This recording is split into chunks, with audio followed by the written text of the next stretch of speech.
Chers amis de TV Liberté, bonjour. Nous recevons ce matin Daphné Dubarry. Bonjour Daphné. Bonjour Anne. La dernière fois que vous avez écouté et admiré les œuvres de Daphné, c'était à propos de votre groupe de statues, parce qu'en fait il y a 3 personnages. C'était sur les noyades de Nantes. Ce monument extraordinaire qui est installé chez Rénal de Séchère, dans le lieu dit Saint-Pierre-Esslien. Saint-Pierre-Esslien, voilà, ouais. Son musée. Ouais. Et je sais que ça a beaucoup frappé les spectateurs, ceux qui sont venus aux fêtes de Rénal, à ses salons du livre, à ses anniversaires, et ils étaient tous extrêmement impressionnés par ce monument. Qu'est-ce que vous avez voulu montrer avec ce monument, Daphné? Eh bien, en réalité, je le trouve très christique parce que il y a donc cette femme qui tend son bébé comme la Vierge qui donne son enfant au monde. Oui. J'ai eu cette idée. Alors, cette femme qui tend ce bébé vers le ciel pour le sauver, en quelque sorte. Et le bébé, il voit cette eau qui l'effraie, il crie. Et on voit le mari qui est en train de partir dans les flots, oui. Mais on voit encore son torse. Il soulève sa femme. Il veut la sauver, évidemment. Oui. Mais elle aussi est en train de partir déjà dans les flots. Mais il brandit une croix, donc dans l'autre main, il a une croix parce que la croix sauve. Oui. Donc ça tourne comme ça un peu. Je trouve ça très beau, cette mère qui tend cet enfant. Et la barque qui s'enfonce. Et la barque, évidemment. Ils sont dans cette barque, on trouvait les barques, on les mettait sur la Loire, et voilà, c'est comme ça qu'on les a massacrés. Et il y a une autre statue... c'est celle de... l'abbé Robin. L'abbé Robin. Ouais. Alors, qu'a fait l'abbé Robin? Il a pu s'échapper avec les archives sous le bras. Et grâce à ça, on sait combien il y a eu de Vendéens, et combien de naissances. Et donc, on a pu savoir combien il y a eu de morts. Grâce aux archives. Grâce aux archives. Oui, absolument. C'est à la chapelle Basse-Mère, oui. Ce prodigieux ensemble qu'a créé Reynald, puisqu'il a remonté les murs d'une petite chapelle. Il a découvert que c'était un prieuré. Il a remonté les murs d'un cloître. Exact. Et il a créé un second bâtiment en rappel de la chapelle, dans lequel il a installé un musée extraordinaire. Tout à fait. Donc, si vous passez par la chapelle Basse-Mère, ne cherchez pas la chapelle Basse-Mère, puisque il y a eu un remaniement. On a regroupé 3 petites communes, et bien évidemment, on a éradiqué le mot chapelle, qui est vraiment trop dangereux. Mais si vous êtes là ce matin, Daphné, c'est à cause d'une actualité merveilleuse. C'est l'installation d'une statue de Saint Jean-Baptiste à Notre-Dame-des-Armées, à Versailles, juste derrière un nouveau baptistère qui vient d'être installé. Et évidemment, Saint Jean-Baptiste était parfait au-dessus d'un baptistère. Évidemment. Celui qui a baptisé le Christ. Alors, je suis allée retrouver, parce que tout le monde ne le sait pas, mais je suis allée retrouver les paroles de Saint Jean-Baptiste. Oui. Voici venu derrière moi celui qui est plus fort que moi. Je ne suis pas digne de m'abaisser pour défaire la courroie. Mais je vous ai baptisé avec de l'eau. Lui vous baptisera dans l'Esprit Saint.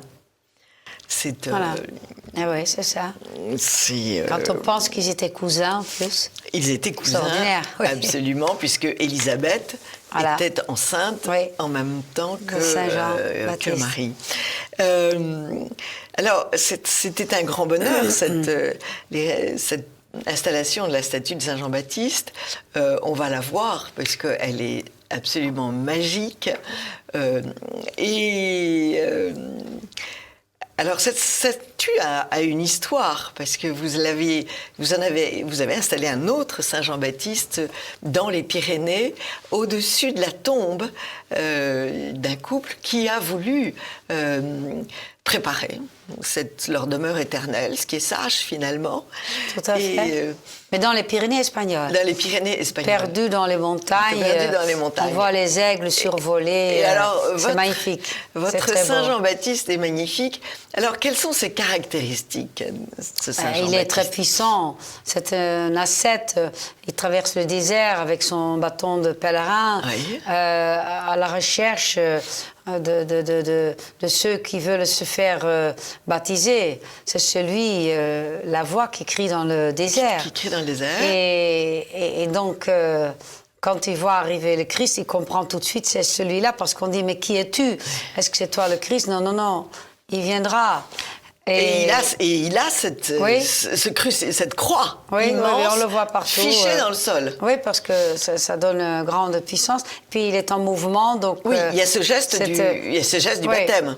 De la bénédiction. Mais il ne baptise pas. Non, il est parce qu'on baptise avec la main droite. Il a cette croix dans la... Oui. Il fait ça pour dire, voilà, j'arrive. Ah oui, c'est ça. J'arrive, voilà. Mais bon, il est très athlétique et donc sa démarche est très puissante. On sent... Vous aimez les statues en mouvement? Ah oui, oui. J'ai redécouvert votre Roland... mort à Roncevaux, qui est porté par deux hommes. Oui, par ses soldats, oui. Par ses guerriers. Oui. Parce que je sais, comme j'ai eu un grand maître italien qui était président de l'école des beaux-arts de Florence, alors il y a le contrapposto, donc c'est ce petit geste qui fait que même si la statue est presque immobile, mais on met ce petit détail contrapposto et ça donne la vie. Et même Rodin disait que la muscle, on sent que les muscles, on sent la tension des muscles presque qui vont presque sortir du corps et ça donne une tension extraordinaire. Donc arriver presque à l'impossible, le défi c'est ça. Là, on ne peut pas aller au-delà et ça donne une grande force et c'est ça qui donne aussi la puissance à une œuvre d'art. Bien sûr. Vous me faites penser à la statue de Jeanne d'Arc de Boris le Jeune qui a été bénie à Saint-Pétersbourg le 13 octobre et j'y étais et c'était extrêmement émouvant. Et cette statue de Boris le Jeune, elle est comme certaines de vos statues, pleine d'allant, elle entraîne. D'élan, oui. Elle a sa bannière dans la main droite et on a envie de la suivre. Oui, elle est en train de courir. Oui, bien sûr. Vers la victoire. Vers la victoire. et vous avez cette qualité-là en commun et c'est très extraordinaire.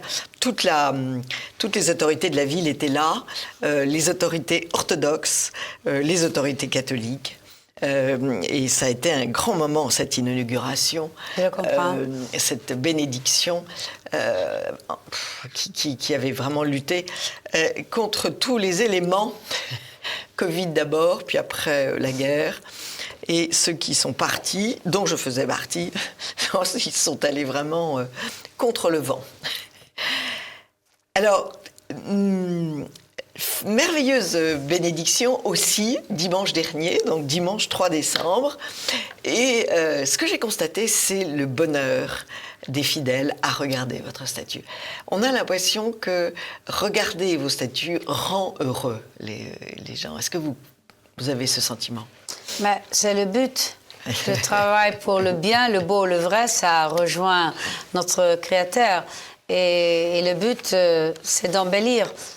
Dostoïevski disait la beauté sauvera le monde. Et moi, je pense que le beau élève l'âme. Donc c'est ça. Donc dans une matière, j'essaie toujours de mettre cette dimension spirituelle qui transcende la personne qui regarde une œuvre d'art vers le haut. Sinon, ce serait banal. Une œuvre d'art, c'est de la matière. Mais si on ne met pas l'esprit dans la matière, voilà, il manque quelque chose. C'est ça, l'esprit. C'est ça. Et oui. Je voulais aussi signaler deux autres statues très en mouvement. C'est Saint Jean-Paul II qui avance vers vous, les bras ouverts. Ah ouais. On se sent embrassé déjà. C'est oui. extraordinaire. Ah oui, oui. Et puis... Il était là pour l'inauguration du baptême de Clovis par Saint-Remy en 1996 à Reims. À Reims, oui. Et oui, oui. Il m'avait reçu au Vatican, je lui avais présenté la maquette, oui. Et après il est venu en 96. C'était un grand moment dans ma vie. J'imagine, oui. Oui. À la basilique Saint-Remy. Saint-Remy, oui. Oui. Et il y a une autre statue étonnante, alors la plus guerrière, c'est Saint-Michel, avec son épée qui terrasse le dragon. Ah oui, oui, oui. Et, mon saint préféré. Et il est merveilleux, Saint-Michel. Ah, il est très très beau aussi, ça c'est sûr.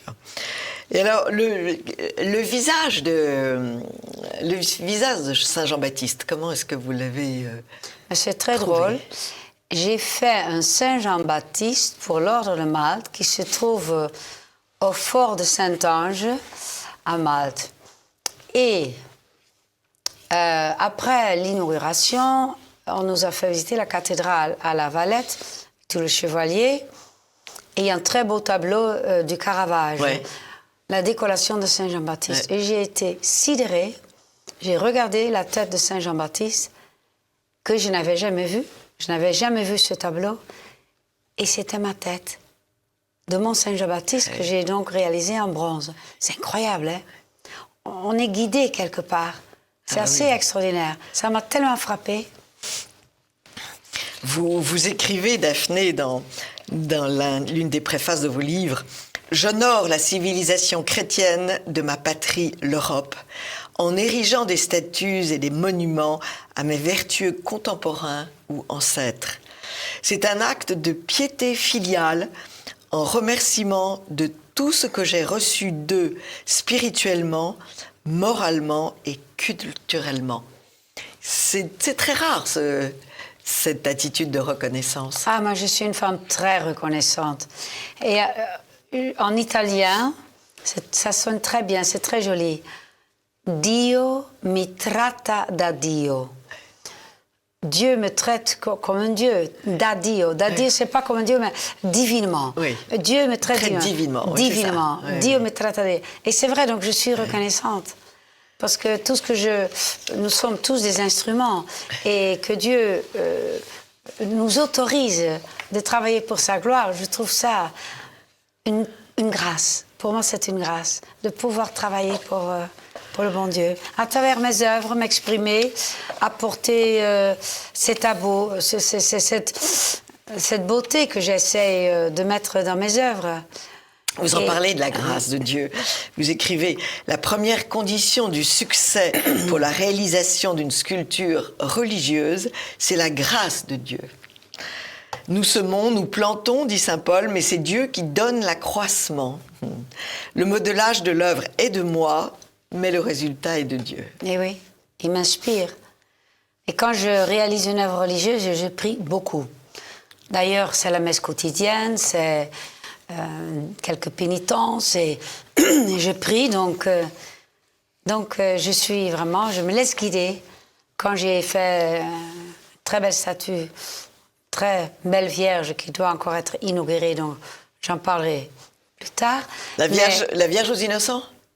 Non, une autre. Une autre, ah oui. Et donc je prie la Vierge. Et pour le visage et tout, je dis, mais guidez ma main. La Vierge aux Innocents, j'ai tout de même envie d'en parler parce que je l'aime infiniment. C'est une Vierge qui se penche vers des petits-enfants, des tout petits bébés qui sont à ses pieds et que vous appelez les enfants non-nés. Oui, il y a 7 enfants, parce qu'il y a 7 continents. Et c'est des fœtus, 3 mois, 4 mois, 6 mois. Oui. Et avec le cordon ombilical, donc c'est assez... extraordinaire, et ça touche tout le monde, même des femmes athées. C'est très réaliste. M'ont dit, c'est touchant, pour vous dire. Ça ne touche pas que les croyants, mais aussi les femmes qui n'ont pas la foi. Alors, vous dites ailleurs que par la beauté, vous touchez tout le monde. La beauté est un vecteur. J'essaie, parce humblement. Que la beauté est signe de quoi? Ça vient de Dieu. c'est la splendeur du vrai. Les Grecs en parlaient, Platon. Quand on dit, voilà, le beau, c'est la splendeur du vrai, c'est l'ordre, c'est l'harmonie, c'est la proportion. On l'appelle aussi le nombre d'or. Et le vrai, c'est ce que l'on reconnaît comme étant juste et conforme à son objet. Donc le vrai, si vous voulez, c'est l'adéquation au fait. Et c'est une adéquation totale entre l'énoncé et la réalité. Donc la réalité s'impose à nous. Et Platon nous en parle merveilleusement bien. Il y a quelqu'un d'autre qui en parle très très bien, c'est Don Louis-Marie qui a fait la préface de votre livre Œuvres religieuses chez Cantagalli. Oui, bien. Ça, c'est un très joli livre.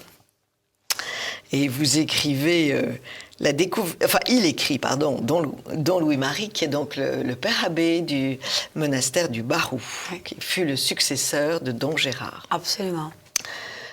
La découverte des œuvres de Daphné du Barry peut provoquer une véritable secousse, un peu comme celle que peut ressentir un prisonnier devant une issue qui s'ouvre sur la lumière, une espérance que l'homme moderne a fini par perdre devant la culture et l'art contemporain.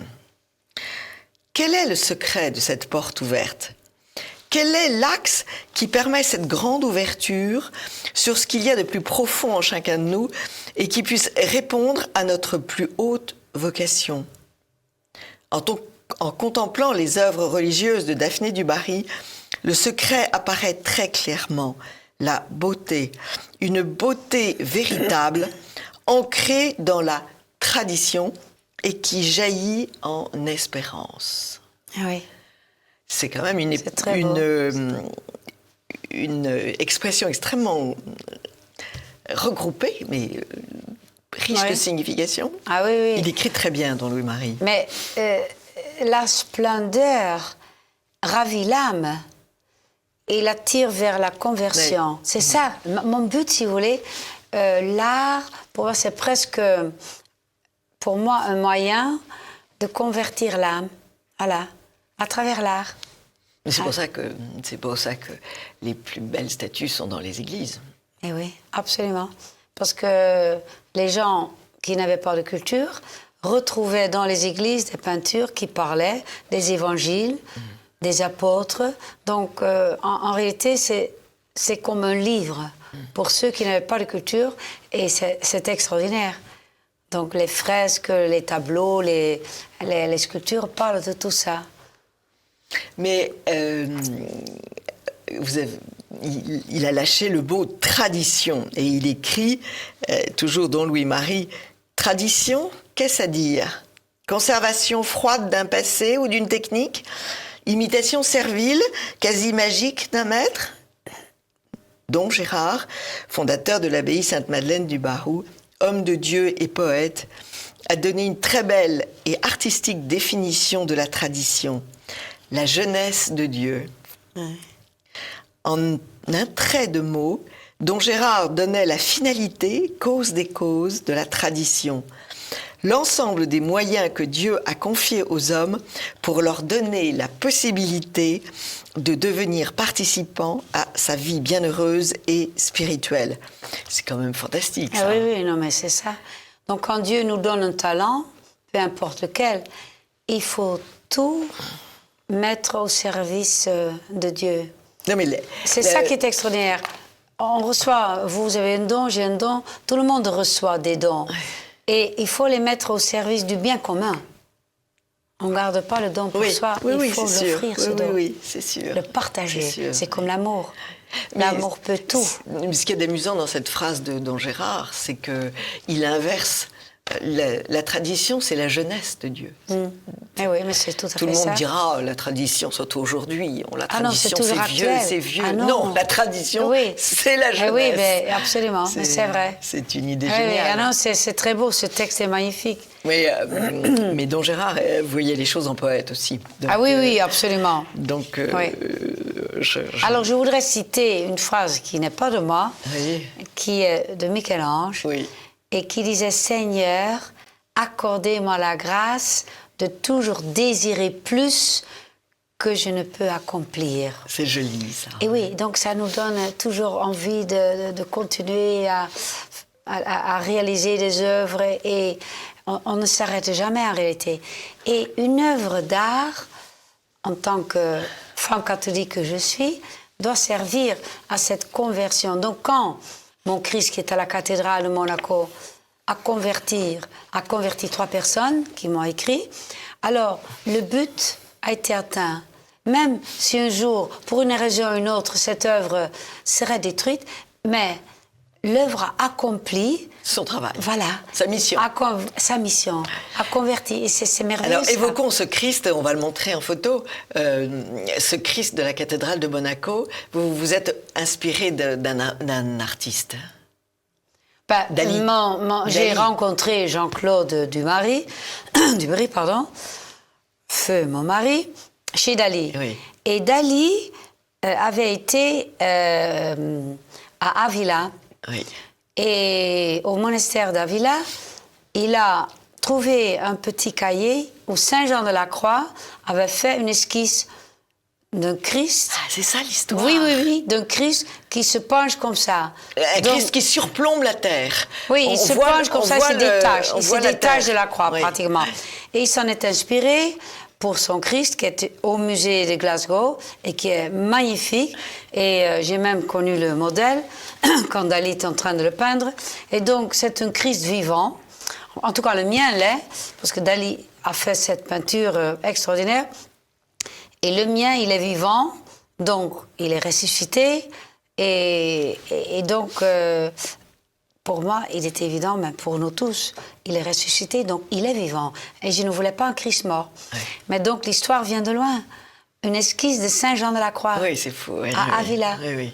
Mais vous êtes extrêmement à l'affût de ces sources chrétiennes. Vous cherchez. Et donc, mais tout est là. Hein. Et donc vous trouvez. On nous a tout donné, les moines. Qui a fait l'Europe? Les moines d'Occident. Oui. Tout, ils ont tout fait. Aussi des très bonnes choses, comme les champagnes. Entre autres. Mais ce tableau est très, très prenant. Et alors, j'ai pu constater, puisque j'ai visité à vos côtés la cathédrale d'Auch. Ah oui, dans cette cathédrale, il y a une très belle descente de croix. Une pietà. Une pietà que vous avez réalisée avec le Christ sur les genoux de la Vierge. Voilà, Christ mort. Et alors, c'est une réalisation en cuir. Oui, tout à fait. Et je ne sais pas pourquoi, mais ça donne encore plus de vérité. C'est une deuxième peau, le cuir. Il y a un Christ en cuir à la cathédrale de Burgos, en Espagne. Et un jour, un navire a dû s'arrêter pour recueillir une boîte qui flottait dans la mer. Un des passagers a dit « Je vois une caisse, remontez cette caisse ». Donc, ils remontent la caisse, et ils arrivent donc en Espagne, ils ouvrent la caisse et ils croient qu'il y a un mort. Mais en descendant, donc en sortant ce soi-disant mort, les bras s'écartent. Et donc c'était un Christ, mais recouvert de cuir. Et qu'on trouve dans la cathédrale de Burgos en Espagne. C'est spectaculaire. Et le cuir, c'est comme une deuxième peau. C'est une histoire étonnante. Oui. Et alors, vous êtes finalement présenté à la femme qui tenait la cathédrale, qui gardait la cathédrale. Ah, et oui. Elle a été absolument radieuse de vous rencontrer. Et elle a dit, mais vous savez, les touristes, les gens qui viennent prier, s'arrêtent devant votre statue. Ah oui, bah oui. Et ils y demeurent et ils prient. Ouais, c'est vrai. Donc votre statue remplit encore une fois sa mission. Oui, absolument. Ouais, absolument. Ouais. Dans ce livre, j'ai découvert que vous faisiez aussi des portraits magnifiques. Oui, des dessins. Des dessins pastels. Des sanguines. Oui. Et il y a un très beau portrait de l'abbé Serralda que j'ai connu puisque... Ah oui, c'était mon confesseur. Il était à Notre-Dame des Armées. Extraordinaire. Et puis, il y a un très joli tableau de Sainte Thérèse de Lisieux, enfant. mais qui donne une idée de sa joie intérieure et de sa mission, j'ai envie de dire. Mais quand on s'habille avec la lumière du Christ, on ne peut que être dans la joie. Et il faut transmettre cette lumière de Christ autour de nous. C'est important. Oui, vous avez raison. Vous m'avez envoyé sur Internet un extrait d'une conférence en Amérique d'une femme qui explique que c'est une chercheuse, elle travaille sur un microscope, et qu'elle a constaté que quand ils analysent une cellule, les cellules de la fécondité, quand la cellule féminine est fécondée, la lumière... Par l'homme, donc par un spermatozoïde. Voilà. Donc la cellule est noire, et quand la pénétration du spermatozoïde arrive, dans l'ovule, il y a de la lumière qui se dégage. Et moi, j'ai pensé, c'est même. peut-être à ce moment-là que l'âme entre. J'ai pensé ça. Je trouve ça assez extraordinaire. Ça, c'est le poète qui parle. Mais c'est fantastique. Donc, la vie, c'est la lumière. C'est ce qu'elle dit par la suite. Oui. La vie, c'est la lumière. C'est extraordinaire. Et la lumière, c'est la vie. Elle répète plusieurs fois. C'est très beau, c'est exact, oui. Et comment dire, vous avez... il y a un moment, il y a une chose dont il faut parler aussi, c'est des mécènes, parce qu'il faut quand même leur rendre hommage. C'est vrai. Oui. Pour Saint Jean-Baptiste, il y a eu un mécène, un jeune mécène, qui habite Versailles, on taira son nom, qui a des sociétés qui marchent bien et qui a décidé... de faire, m'a-t-il dit, parce que ça c'est quand même, il faut le citer parce que c'est très drôle, oui, les musulmans font beaucoup pour leur mosquée, ils donnent pour leur mosquée, donc nous devons faire pareil. Bon, on l'a fait quand même pendant des siècles. Ça fait 2000 ans. Mais peut-être que c'est en train de... Mais peut-être que ça baissait un peu, et donc il prend le taureau par les cornes et il a décidé de subventionner cette belle statue. Ça, c'est quand même une autre grâce, ça. Ben oui, parce que quand on reçoit beaucoup, il faut redonner. Oui. Et donc, ceux qui reçoivent beaucoup, comme beaucoup d'hommes d'affaires, quand même, ils se rendent compte qu'il faut aussi donner. Alors, voilà, pour une œuvre d'art, pour la création d'un hôpital, la construction d'une église, aider les pauvres et les enfants. Il faut aider les enfants. Mais est-ce que c'est très très répandu chez les producteurs d'art contemporain? Les producteurs d'art contemporain, qu'est-ce que c'est? Qu'est-ce que c'est? J'ai lu ce matin un article dont le titre c'était Quand l'art se rapproche du commerce. C'est l'horreur. J'ai trouvé que c'était d'une élégance parfaite. Ah non. Non. Et puis après on voyait, alors je ne vais pas citer de nom, mais enfin on voyait un soi-disant artiste qui faisait des sacs à main comme des sculptures. Et c'est ça qu'il appelle de l'art. Oui. On peut appeler ça de la décoration, tout ce que vous voulez, mais l'art, moi j'ai fait 10 ans d'études quand même, entre le dessin et entre mon maître dans son atelier en Italie, à Florence. Donc quand même, il y a tout un parcours, on ne peut pas inventer, il faut les mettre. Et quand quelqu'un me dit « Ah, je suis autodidacte », je dis « Mais ça se voit ». On a toujours besoin de... Même en puisant dans les livres, en visitant les musées, mais s'inventer les choses, je crois que c'est pas très réussi. Vous avez encore, évidemment, beaucoup de portraits, de projets dans vos dossiers. Oui. Encore une Sainte Vierge, je crois. Oui, qui est terminée. Et dans quelle situation est-elle? On doit la placer, on attend. Non mais, donc... vous voulez dire la position? Oui. Ceux qui souffrent, venez à moi. Ah oui. C'est une Vierge de la Miséricorde. Les mains ouvertes, donc. Oui, absolument. Elle est très belle. La prochaine fois, je vous montrerai. Très, très bien. Ouais.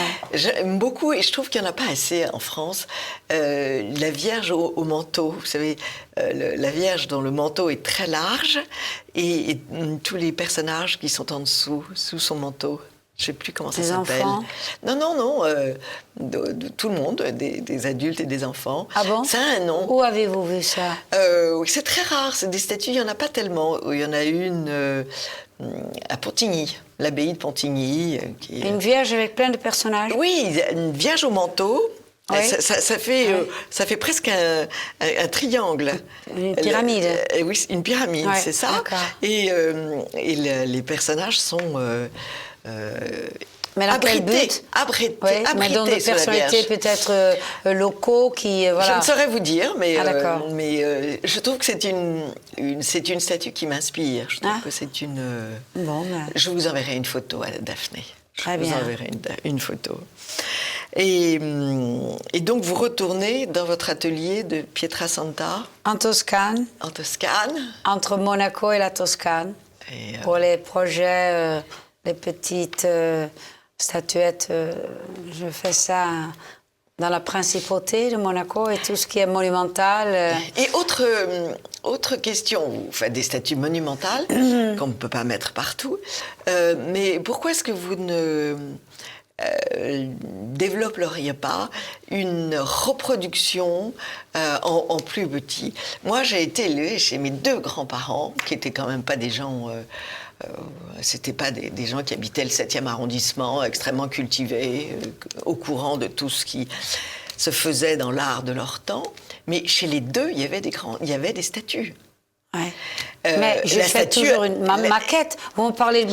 Oui. C'est toujours dessin préparatoire, maquette, Oui, 20 mais vous avez des par an, maquettes, mais elles ne bien sûr. sont pas, lâchons le mot, elles ne sont pas dans le grand public.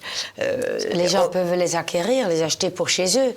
Ça Oui. sert à ça. L'artiste a le droit de faire 8 originaux, 8 originaux. et 4 Ah oui. épreuves d'artiste. Oui. Donc c'est rien. Donc c'est considéré comme des originaux. Donc quand je fais un monument, avant, Ah oui. je fais un dessin préparatoire, une maquette, assez Oui. grande pour convaincre l'éventuel acquéreur, mécène ou autre, qui se rendent compte ce qu'elle sera en grand. Oui. Donc je fais toujours les maquettes, toujours. Elles existent. Mais seuls les très informés sont au courant de ça. Il n'y a pas... Oui, mais le monument est visible sur mais les places publiques. Le monument est visible, mais tout le monde ne va pas à Monaco, tout le monde ne va pas à la cathédrale d'Auch, tout le monde ne peut pas aller à l'église Notre-Dame des Armées à Versailles. C'est cette idée d'avoir une sculpture de Daphné du Barry chez soi. C'est ça que je voudrais. Mais il y a de petits détails, donc c'est pas impossible. Très abordable pour celui qui ne peut pas s'offrir une statue grandeur nature. Bien sûr. Donc non, ça Bien existe, sûr. ça existe. Il y a des gens qui achètent des statuettes, et voilà, parce qu'ils veulent vivre avec... Mais vos statues, est-ce qu'il y a un endroit où on peut les acheter? On s'adresse à Daphné du Barry? Mais oui, On directement. On lui écrit. On lui écrit. À quelle voilà. adresse? Ben, c'est contact Arrobas. Daphné-du-haut dubarry-toutattaché.com. Eh bien voilà, tiré du haut, c'est tiré du 6. Voilà. Dubarry-toutattaché.com. Voilà. Bon, eh bien voilà, j'ai obtenu... Et pour des projets, si quelqu'un, une ville, Alors, si a les une projets, idée de si projet, vous avez envie de préparer votre monument funéraire, si vous avez perdu vos parents et si vous voulez dresser un Saint-Jean-Baptiste derrière la stèle, voilà, nous offrons beaucoup de projets aux téléspectateurs de TV Liberté. c'est merveilleux. Merci beaucoup pour... Merci à vous, Daphné, et continuez à nous tenir au courant de toutes vos créations si belles et si appréciées. Grâce à Dieu. Merci Anne. Daphné. Merci. Chers amis de TV Liberté, à bientôt.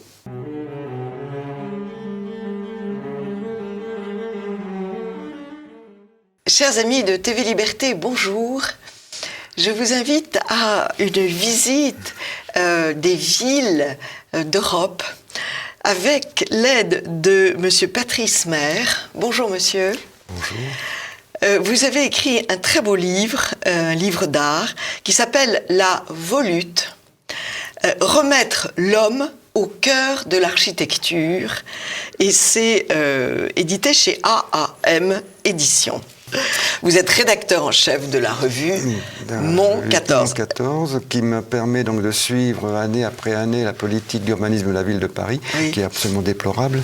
Oui, ça c'est sûr. Et donc, à force de critiquer sans arrêt, il fallait absolument quand même que j'indique une voie pour se sortir de cette impasse. Oui. Et je l'ai trouvé avec La Volute. Ah. Alors, La Volute, je ne sais pas pourquoi, enfin c'est très amusant parce que vous avez oublié de dire que vous étiez passionné évidemment par les renaissances italiennes. Oui, je vais très souvent à Florence. Dès qu'on est passionné d'architecture, on va évidemment en Italie.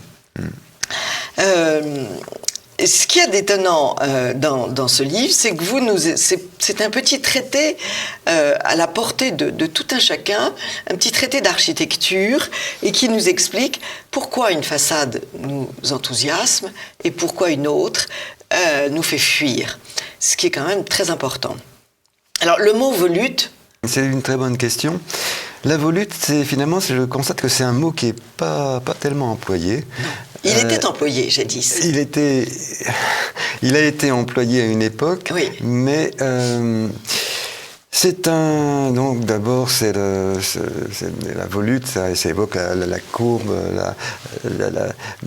toute la nature et la courbe, volute de fumée, volute de nuages. Voilà, et donc là, c'est employé dans un terme, sous un sens très technique, plus précis. Oui. Donc c'est la volute qui se trouve sur la façade, comme sur la page de couverture de ce livre. Et, de chaque côté de Moïse. De chaque côté de Moïse, le héros du peuple juif, oui. La statue taillée de Michel-Ange, et analysée par Sigmund Freud, oui. Et qui n'a pas vu justement, il a fait une excellente interprétation, oui. De la colère de Moïse qui se calme, oui. Et en fait, on pouvait la voir dans la volute. Oui. Il ne l'a pas vue. Ah oui, oui. Voilà, et alors donc la volute, la volute, là, est l'expression d'une colère maîtrisée. Voilà, c'est donc le gros enroulement. Rappelez pourquoi Moïse est en colère. Ah, parce que il est allé chercher les tables de la loi au mont Sinaï, il redescend, qu'est-ce qu'il voit? Son peuple qui se met à adorer le veau d'or. Oui. Alors forcément... Il est en colère. Il est en colère. Il est sur le point de casser les tables de la loi, mais il se ravise et ça déforme les poils de sa barbe, ce que a très judicieusement observé Sigmund Freud. Ouais. C'est comme un grand vent qui pousserait sa barbe. C'est très amusant. Ouais. Alors là, voilà, c'est un petit peu dans cette volute qu'il y a un élan. Et ça, je le souligne. C'est un petit peu quelque chose qui sort de soi. Et qui nous, en fait, apporte une représentation. En psychanalyse, on dirait, c'est la représentation et les affects qui est sous-jacent. Regardons le panneau que j'ai choisi pour... C'est aussi la conclusion d'une colonne dans l'art grec. Oui. Donc ça, c'était les Ioniens qui avaient pensé aux cheveux de la femme. Oui, c'est quand même... Donc un être humain. Ils ont mis l'être humain dans la... Alors vous citez Vitruve. Oui. Pouvez-vous nous expliquer qui est Vitruve? Non, Vitruve, c'est le seul écrivain qui nous explique ce qui s'est fait dans l'Antiquité. Enfin, il dit beaucoup d'autres choses, mais pour moi, l'essentiel pour moi, c'est ça. Il explique les choix qui ont guidé les premières colonnes doriques, ioniennes et corinthiennes. C'est très précieux parce que donc on peut analyser ensuite de la même manière quand Laws, par exemple, dit je ne veux pas des ornements qui se trouvent au-dessus des fenêtres parce que ça me fait penser à des sourcils. Oui. Des sourcils. C'est humain. Oui, c'est humain, oui, oui. On ne va pas aborder tout de suite le cas de cet architecte viennois qui n'a pas compris grand-chose à l'art. Et on va essayer de comprendre pourquoi. Et je cite le texte de Vitruve, que vous donnez. Le grand historien de l'architecture au 1er siècle avant Jésus-Christ relate que les architectes de l'Antiquité grecque, ayant remarqué que le pied de l'homme était la 6e partie de la hauteur du corps, transposèrent cette proportion dans leurs colonnes. Au 5e siècle avant Jésus-Christ, voulant élever un temple à Artémis, les Grecs de Lyonie lui donnèrent quelque chose de la grâce de la femme et portèrent la hauteur des colonnes à 8 diamètres, afin que celles-ci paraissent plus sveltes. Ils y ajoutèrent des bases avec des enroulements à l'imitation des chaussures, et ils placèrent des volutes aux chapiteaux pour représenter les grandes boucles de la chevelure rejetées à gauche et à droite du visage. C'est tout de même extraordinaire. Donc, vous concluez, depuis des millénaires, c'est en bâtissant à l'image de l'homme que l'art de l'architecture a progressé. Alors, vous évoquez tous les ornements qu'il peut y avoir sur les façades, et vous passez en revue, bien sûr, les façades de la Renaissance, qui sont finalement d'une grande sobriété. Oui, à l'époque de la Renaissance, Michel-Ange avait conçu les volutes, mais en fonction de la représentation qui était figurée par ailleurs. Les volutes animaient toute la façade, et donc par exemple, là, elle a la volute est donc avec un gros enroulement à la base, et du temps il devient un petit enroulement. Par exemple, pour la bibliothèque laurentienne, c'est l'inverse. Pourquoi ? Parce que donc l'intelligence, la quête intellectuelle, donc avec une énergie très fine, très précise, et au bout d'un certain travail, elle englobe. Et donc tout se devient clair. Donc on peut embrasser très large. Et ensuite, pour une chapelle funéraire des Médicis, alors là, c'est les réminiscences. Et donc, il n'y a pas d'énergie, mais un flux qui descend, un flux de réminiscences. Alors, des écailles, c'est-à-dire on se protège un peu, mais par contre, par derrière, là, au verso, on voit plutôt des petites billes comme dans des graines à châtelet. Bref, c'est particulièrement circonstancié pour le lieu où se trouve et la situation dans laquelle qu'on l'avait révélé, la situation du deuil. Chaque façade a un message, un langage. Chaque façade est absolument époustouflante. Et vous l'expliquez très très bien. Alors, faisons un saut dans le temps. Haussmann, évoquez-nous Haussmann, s'il vous plaît. Alors Haussmann vient à une époque où déjà on est parti dans la bonne direction avec la Restauration, donc les volutes sont réapparus, et lui... Oui, parce que la Révolution les avait supprimés. Alors, la Révolution a... fait du passé table rase. Disons qu'il y a eu donc les architectes donc à l'époque étaient toujours allés tantôt vers Brunelleschi, tantôt vers Michel-Ange. Michel-Ange, c'était les volutes.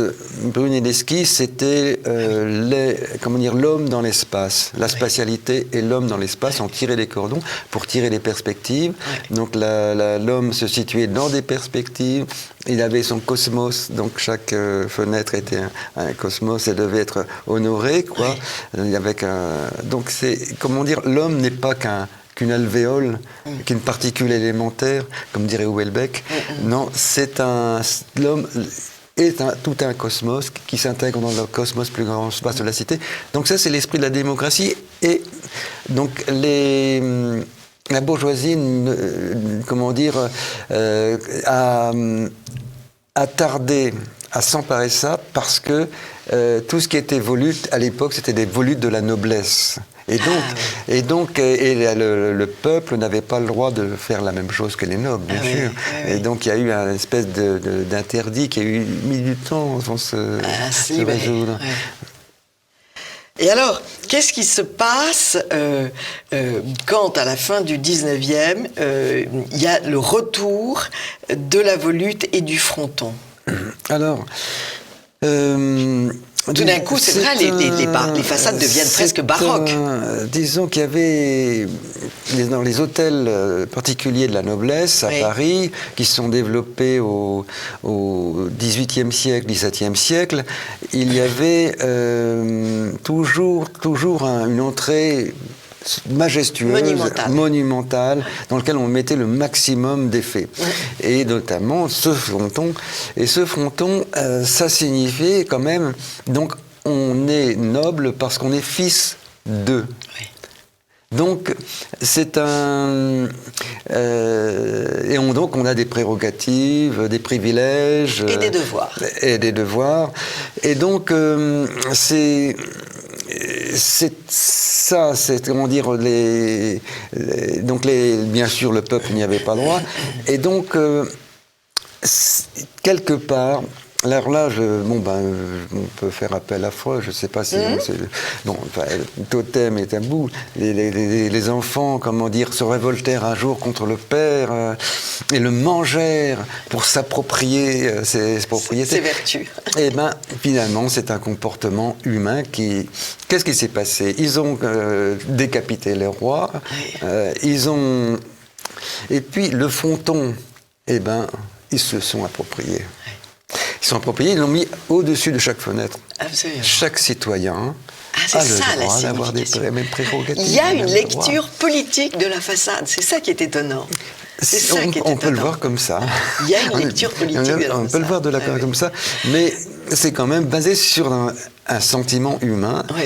Et c'est d'ailleurs ce qui le prouve bien, c'est que ça a duré pendant un demi-siècle, mais à la fin du 19e siècle, on a un peu oublié le fronton pour ne penser qu'à des effets qui concernent la totalité de l'immeuble, avec des volutes. Avec des volutes, des guirlandes, et des personnages, des poutilles, des anges. C'est la belle époque de la volute. C'est la belle époque, oui.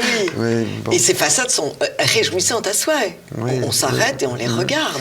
Oui, elles ont un côté un peu sensuel. Elles sont très sensuelles, elles sont très imaginatives, elles sont joyeuses.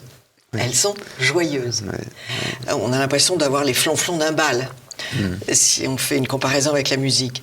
Et puis alors, arrive un architecte viennois qui décide qui a un profil psychologique un petit peu curieux tout de même. Il a une haine viscérale des ornements. Oui. Une phobie. Une phobie, et il ne respecte que la ligne. Et le plan lisse, il veut des... Le plan lisse. Le plan lisse. Donc et d'ailleurs, on voit son visage est, fermé. Très rigide. Rigide. Oui, oui. Donc,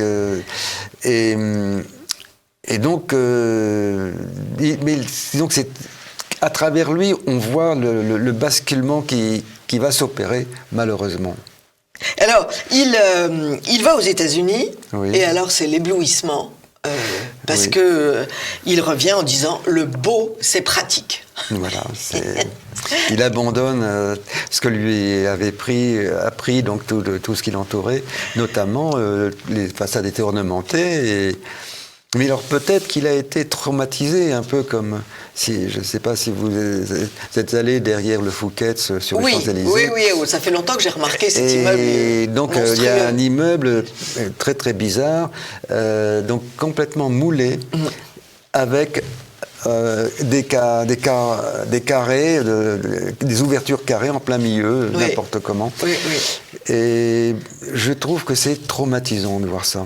Absolument, non mais c'est un enlaidissement de la ville. C'était épouvantable. Terrifiant, qui a pris des proportions énormes, parce que il y a des augmentations de façades, des augmentations d'immeubles, des immeubles anciens, ravissants, sur lesquels on place des cubes. Oui. Et il y a la loi veut qu'on ne continue pas dans les façades anciennes. Et puis, il y a des directives de la maire de Paris qui obligent à faire du moderne. Bon, en fait, c'est de comment dire, défigurer, mais alors volontairement, enlever la physionomie de Paris. Elle rejette la physionomie de Paris. C'est-à-dire qu'elle a une seule religion, c'est le modernisme, et elle dit Paris, demain, devra savoir imposer sa modernité pour conserver son rang. Et elle n'a pas compris, la pauvre, qu'on ne vient pas à Paris pour voir l'Arche de la Défense.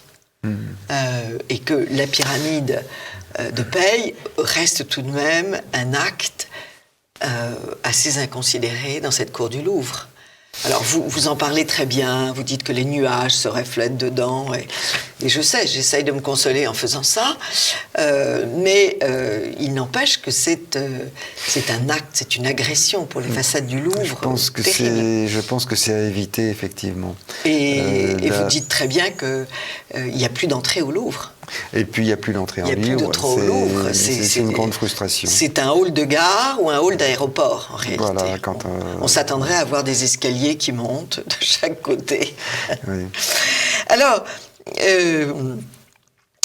restons quelques instants sur ce Charles Loos, quand même, parce que Adolphe Loos, parce qu'il est, tout à fait étonnant. Il est féministe. Le gars, il est féministe.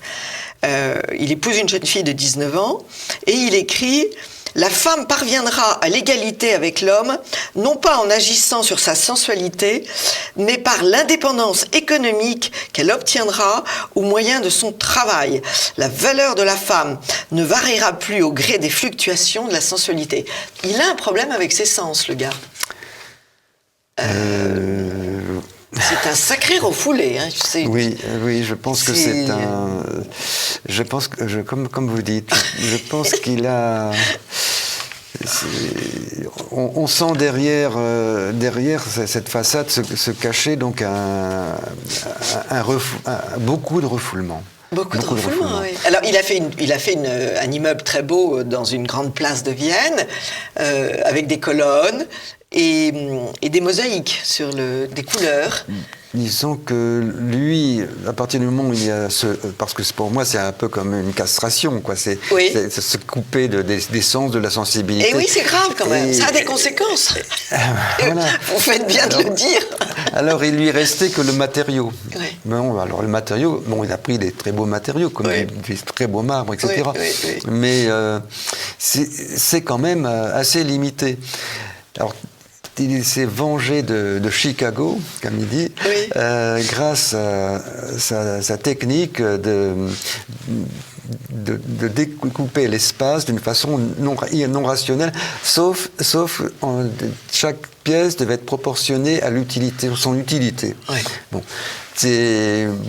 Mais c'est pas viable. On peut pas s'amuser à faire ça partout de la même manière, quoi. Non. Alors, vous dites qu'il faut réhabiliter la protection des abords d'un monument. Oui. Ça compte. Vous citez le cas d'hôtels particuliers à Paris qui ont été absolument sacrifiés, comme l'hôtel de Choiseul-Pralin. Oui. Vous trouvez que les cubes noirs posés au-dessus d'une maison de faubourg parisien, c'est pas non plus, c'est pas du tout respectueux. Vous pensez que les balcons grillagés, c'est pas fantastique? Ça fait un peu prison quand même. Oh, ça fait un peu poulailler, quoi. Un peu poulailler. ou cage à lapin. Cage à lapin, exactement.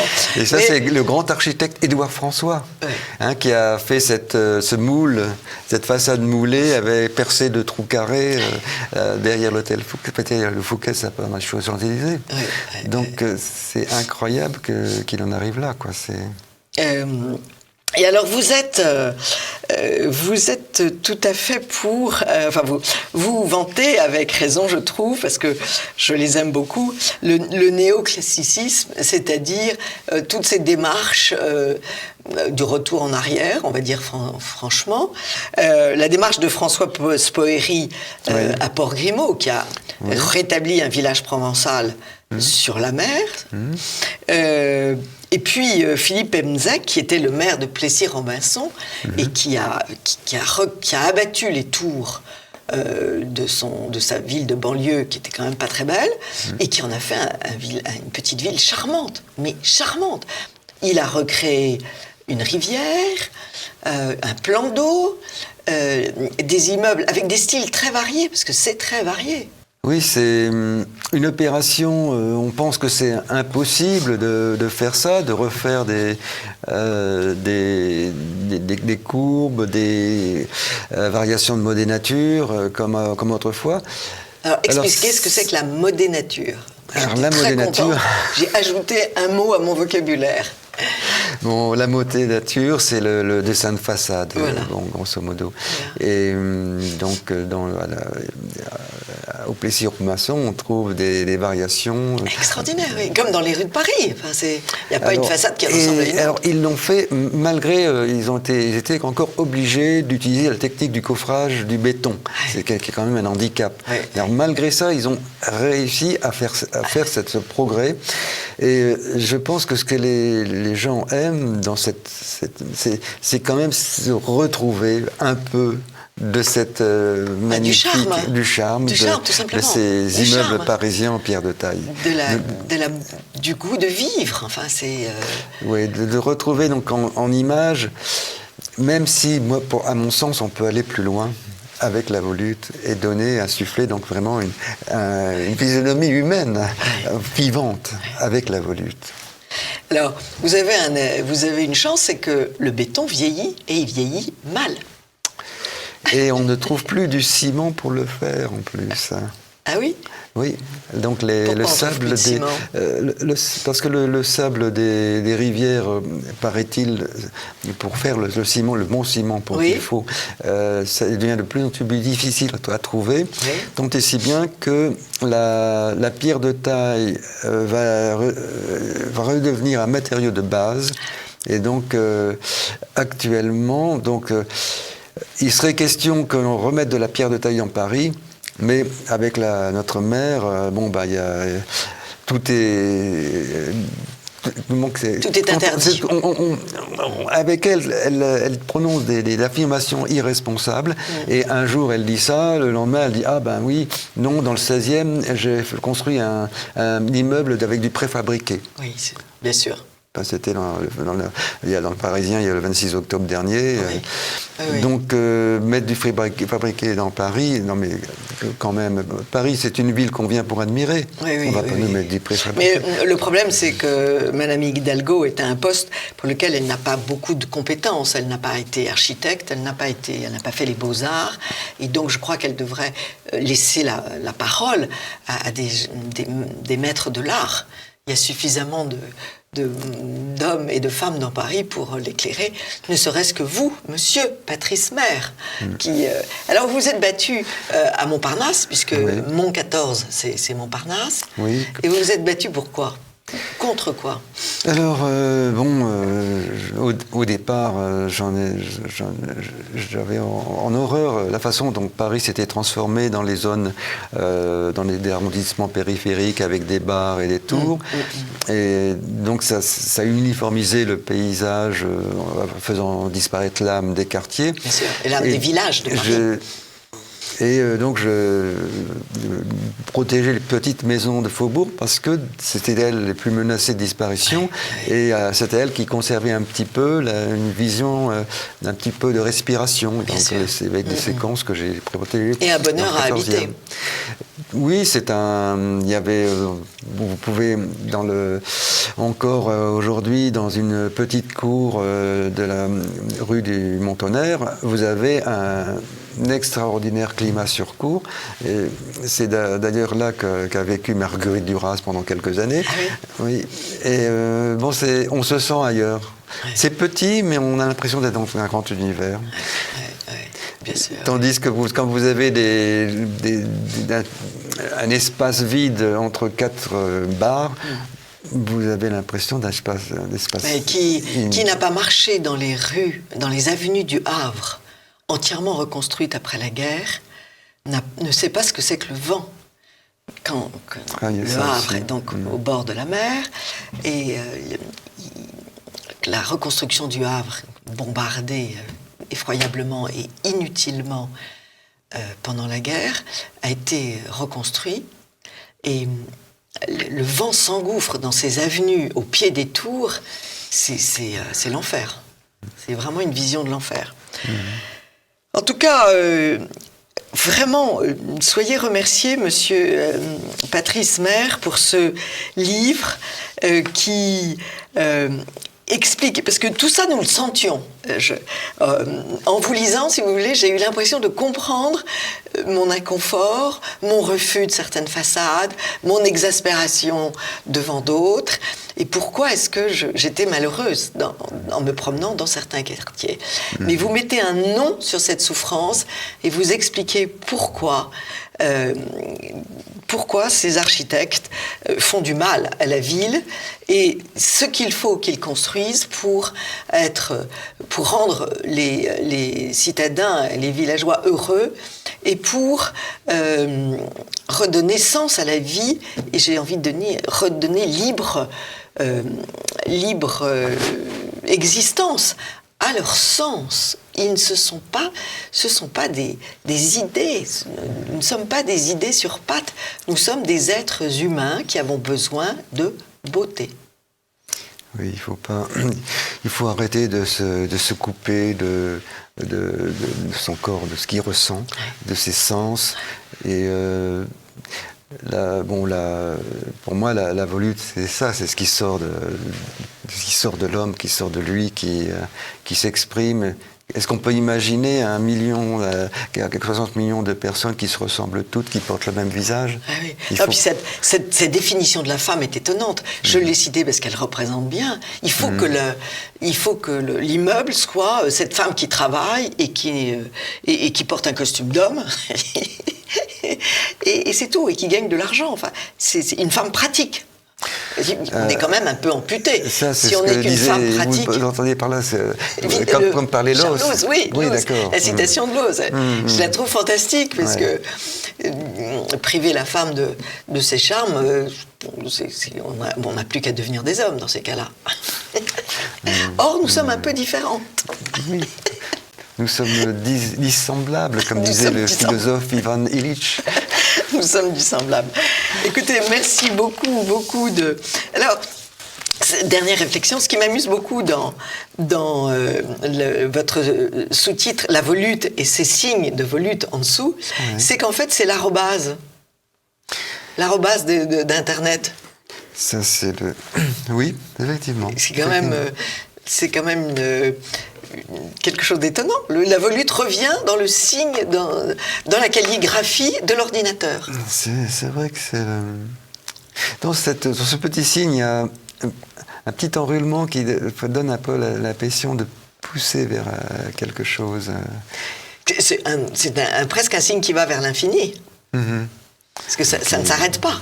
Oui. Ça ne s'arrête pas. En tout cas, merci beaucoup, monsieur. Encore un très joli cadeau à se faire et à faire aux autres. La volute, remettre l'homme au cœur de l'architecture.